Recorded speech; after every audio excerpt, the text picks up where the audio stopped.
With the new year right around the corner, let's rank the top 21 moments from the 2021 NASCAR season.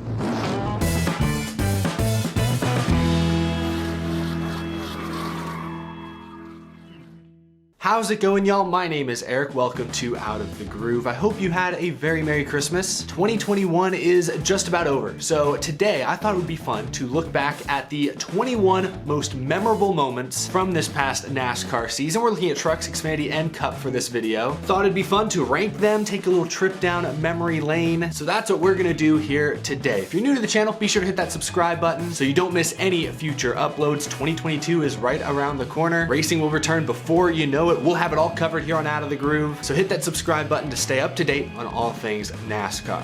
Looking at all three series, it was very difficult to narrow this list down to 21 memorable moments, but let's do our best. Beginning with number 21, remember when Hemric Motorsports finished first, second, third, and fourth, swept the top four positions at Dover, all the way back in the spring with Alex Bowman getting the win. Only the third team in NASCAR history to accomplish this. Obviously a tremendous season pretty much across the board for Hemric Motorsports, but no race quite exemplified their dominance like the spring Dover event, with the 48 car once again going to victory lane at the Monster Mile, a familiar sight. At number 20, let's look back at the flash rainstorm that ruined several contenders' days before they really got started. Early in this summer's New Hampshire race, rain suddenly picked up and caused race leader Kyle Busch, as well as second place Martin Truex Jr., to crash. NASCAR race control faced a ton of criticism for multiple incidents in this race, but perhaps most notably was their decision to swallow the whistle early in this race. They didn't want to throw the caution flag just a few laps in, and as a result they waited probably a lap or two too late to throw the yellow, and a wet racetrack cost a couple Joe Gibbs Racing drivers a shot at a win. At number 19, let's go all the way back to the very beginning of the season with the Busch clash at the Daytona road course when Chase Elliott and Ryan Blaney made contact in the final chicane, allowing Kyle Busch to slip past and steal the victory. A quintessential crazy NASCAR style finish that really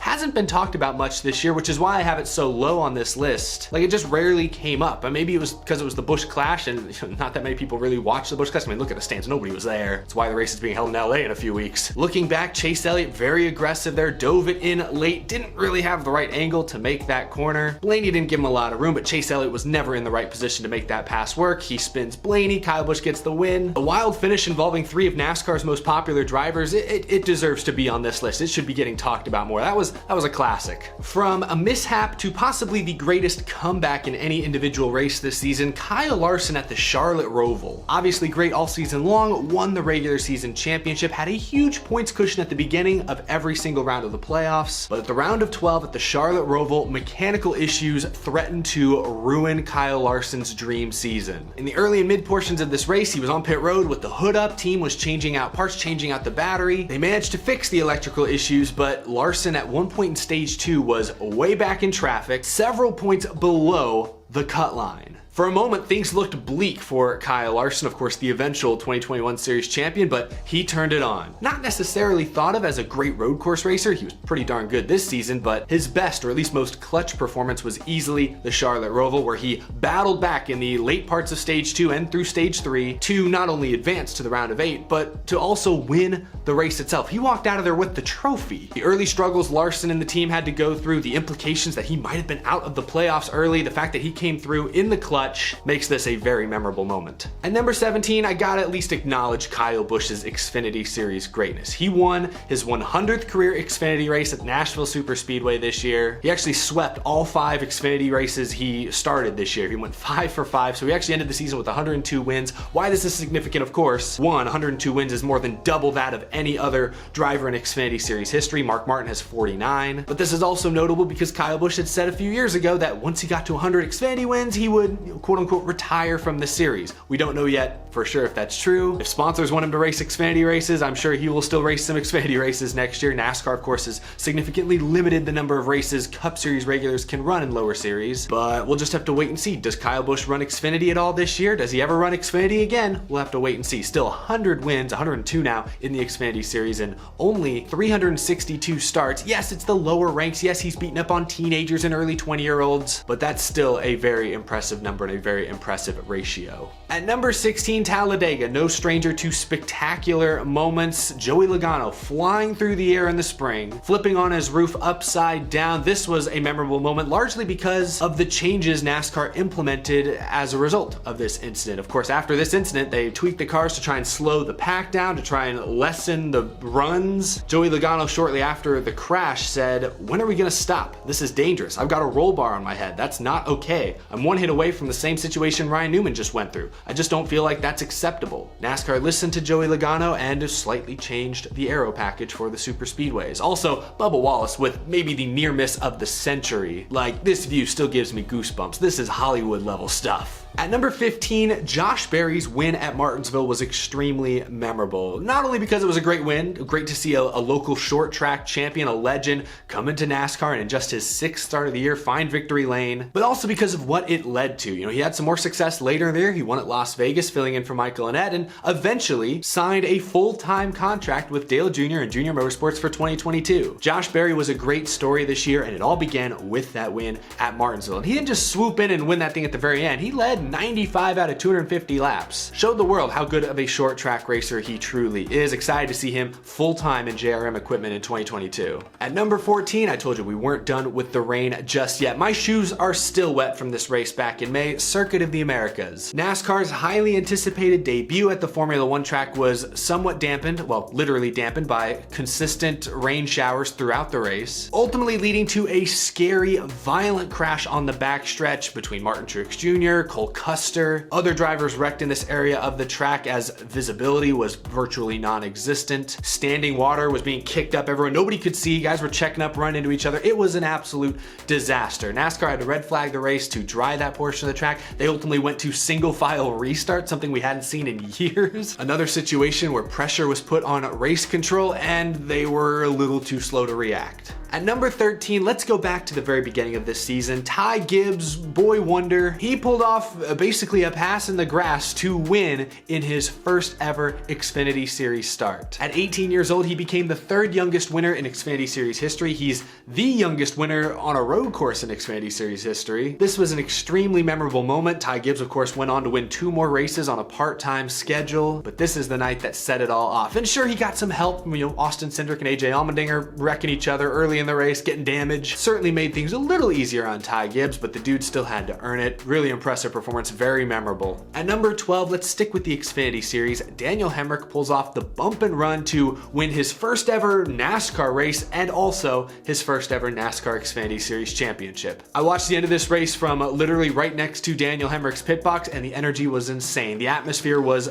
crazy. The slightest of bumps to get next to Cindric, of course, ran into each other's door at that point, but I don't think anyone really blamed him for it. That's textbook NASCAR short track racing. Phoenix is kind of almost like a short track. This was a crazy, crazy moment, capped off with a spectacular Daniel Hemric backflip off the roof. Thank goodness he stuck the landing. First win, his 3rd attempt at a championship. This was his 3rd championship 4 appearance, despite never winning a race. To get that first win and the championship all in one fell swoop. Memorable moment for sure. One of the most memorable moments of this season, especially for me. It was right in front of me. At number 11, Bubba Wallace wins at Talladega, becomes only the 2nd black driver to ever win a NASCAR Cup Series race. First since Wendell Scott, more weather involved. Of course, it was a rain-shortened race. It was a rain-shortened race that had been pushed to Monday, actually. But this was memorable for a number of reasons. Obviously, the historical implications of it. This was Bubba's first win, obviously. This was 23XI Racing's first win, Michael Jordan's first win. McDonald's broke the McDonald's curse. It capped off a weekend that saw 3 first-time winners. Tate Fulgham in the Truck Series, Brandon Brown in the Xfinity, and then Bubba in Cup. It was a wild ending to a wild Talladega weekend, even by Talladega standards. Of course, people want to discredit the win. Oh, it was rain shortened. Well, as I said in my video at the time, Bubba Wallace earned this win at Talladega as much as any driver has ever earned a Talladega win. If you don't think Bubba Wallace deserved this win, you're basically saying every Talladega win in history is virtually meaningless. And of course, most fans do understand that super speedway racing is a little different than other racetracks, but that shouldn't take away from this moment. Of course, now Bubba Wallace and 23XI Racing should be focused on winning at a short track or a road course, perhaps, maybe someday. still one of the most memorable moments of the season for sure. At number 10, one of the most shocking moments of the entire season came at Pocono over the summer when Kyle Larson was just a few hundred yards away from winning his 4th straight points-paying race, his 5th straight if you included the All-Star race, when suddenly in the final turn he cuts a tire, hits the outside wall, and hands the win to his teammate Alex Bowman. Nobody saw that coming. NASCAR fans like to talk about how much they hate dominance, how they root for parity and different winners, but personally, I kind of wanted to see Kyle Larson keep the streak alive, so it was equally jarring and in some ways disappointing. An absolute stunner of a finish. It's why you need to watch racing through to the very last lap, the very last corner sometimes. Things happen fast. At number 9, the biggest race of the season deserves a spot on this list. Michael McDowell breaks through to win the Daytona 500, which was also his first ever NASCAR Cup Series win. A huge win for Front Row Motorsports, a smaller team. You know, after this win, sponsor Love's actually signed on for more races this year, so it was great on a number of different levels. Right place at the right time. He pushed Brad Keselowski when Joey Logano maybe made a late block. The two Penske teammates crashed, and McDowell was there to take advantage. This began a streak of 3 straight top 10s to open the season for Michael McDowell, and he actually finished 3rd later in the spring at Talladega. Easily the biggest moment of Michael McDowell's career and a very memorable one for fans watching both at the track and at home. From triumph to absolute disaster, let's talk about the curb at Indianapolis. After taking a beating all weekend long late in the Cup Series race, the curb, their own little backstretch kink, chicane, whatever you want to call it, actually came up and began just destroying race cars left and right. Another example where NASCAR race control perhaps was asleep at the switch. Martin Truex Jr. spins out, you see sheet metal and shards go flying, and then the very next lap, with the race still under green, nobody bothering to go check on maybe what's going on over there, everyone crashed. And I mean crash, not just some lazy spin.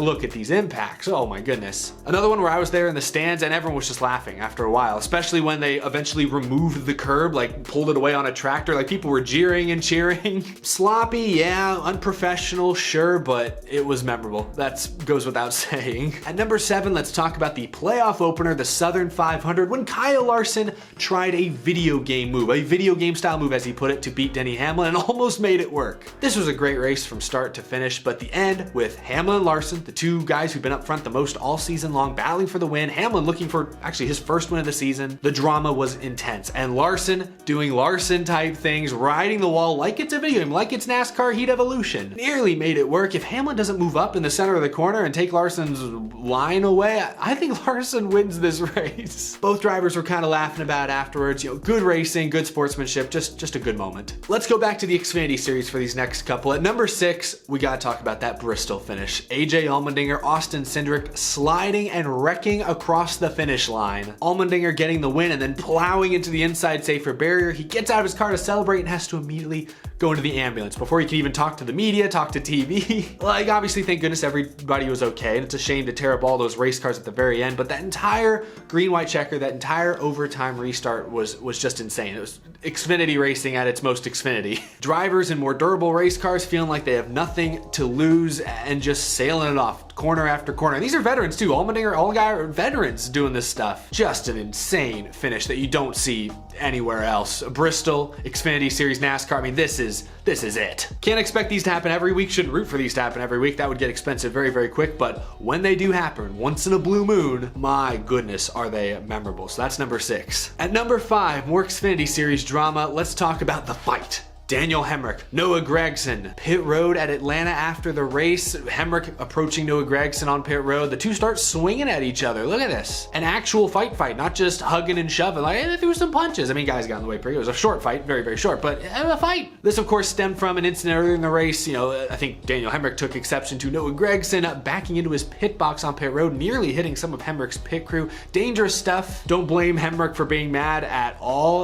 The fight was, of course, dramatic. Everything you'd expect a Daniel Hemric, Noah Gragson fight to look like. Of course, now they're technically going to be teammates in 2022, both making some cup starts for Colleague. But we're always going to remember how their relationship, rivalry began. This fight at Atlanta was pretty intense. Number 4, hey, the Cup Series champion has to be on this list somewhere, right? Specifically the moment late in the race when Kyle Larson's pit crew put together one of their fastest pit stops of the season, gained him 3 positions from 4th to 1st for the final restart. That was the deciding moment in this year's championship battle. Larson put the exclamation point on his 10-win, all-star winning, regular season championship winning season. largely thanks to this 11.8 second pit stop from his pit crew. Huge moment, obviously, and we have to give the pit crew guys some love on this list. They may not have their names on the car, but their performance makes a huge difference at the end of the day. Number 3, let's go back to the Indy road course. The final 2 laps, Chase Briscoe versus Denny Hamlin. Briscoe, under penalty, perhaps unknowingly under penalty, dumps Denny Hamlin from the lead. Hamlin at this point was still trying to get his first Cup Series win of the season, was still looking for the regular season championship. He was locked in a close battle with Kyle Larson, and he gets flat out dumped by a rookie